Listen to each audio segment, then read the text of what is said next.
For its heaviest bombardment for months. One doctor saying that 45 people were killed in rebel-held districts. The war in Syria dominated proceedings in the United Nations yesterday, and the UN Office for Humanitarian Affairs said it plans to send an aid convoy across the front lines today into an area near the capital, Damascus, and also saying that there are 40 trucks waiting to go into Aleppo, and they would be the first mission since a UN convoy was bombed outside Aleppo on Monday. And we know that the US and Russia are also chairing a meeting on the crisis in the country today. Let's speak to Kyle Orton. He's a Middle East analyst at the Henry Jackson Society. Hi, Kyle.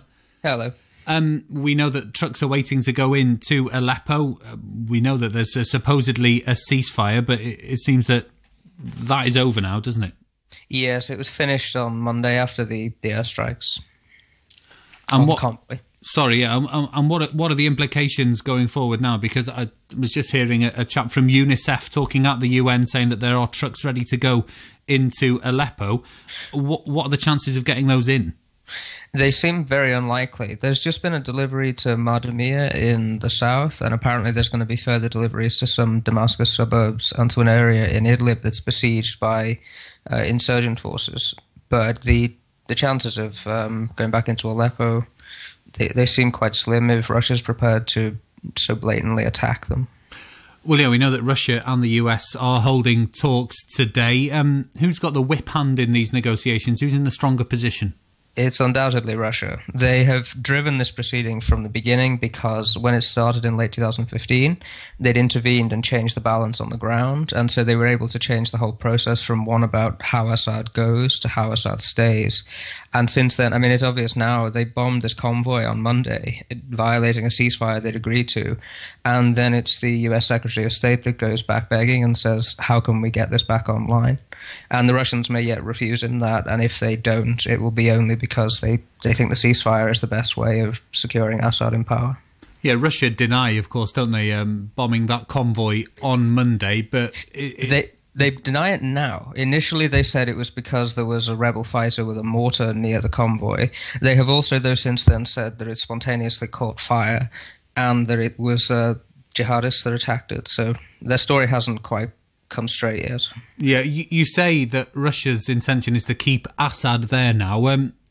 Are the US and other Western forces, are they accepting that is the situation? We've seen President Assad speaking today, haven't we? Yes. The thing is, the United States has accepted Assad as a fact to stay in Syria for a long while, at least as a default, because the main US interest is the Iranian nuclear deal, and the Iranians made clear that any US move against Assad would lead to the termination of this agreement, and so the US said fine. I mean, when the US began airstrikes against ISIS in 2014, they explicitly made it clear through the Iranians that Assad wouldn't be touched, and that policy has been maintained ever since. So what is going to be the outcome of these discussions today then? What do you expect that will be achieved? It can go one of two ways. One is that the Russians agree to restart the ceasefire in some formal sense, or the Russians just simply don't. And in either case, it will be, if it agrees to the ceasefire, it will be because the regime is currently building up forces for offensives in Aleppo and in other areas of the country. And the Russians will want some kind of breather because the US will actually restrain the rebellion during the time that there's a ceasefire, and they can then move forces to other strategic fronts. Ultimately, the regime coalition is already positioned well enough, and they won't bother with the ceasefire, and they'll just go on trying to crush the opposition. The main intention is to eliminate any possible interlocutor on the opposition side, so they don't mind that Al-Qaeda is gaining strength through all this, because that's the point.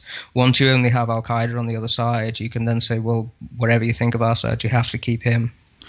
President Assad was speaking today, wasn't he? And he said potentially this could all be solved in a couple of months, essentially, if American and Western forces stayed out.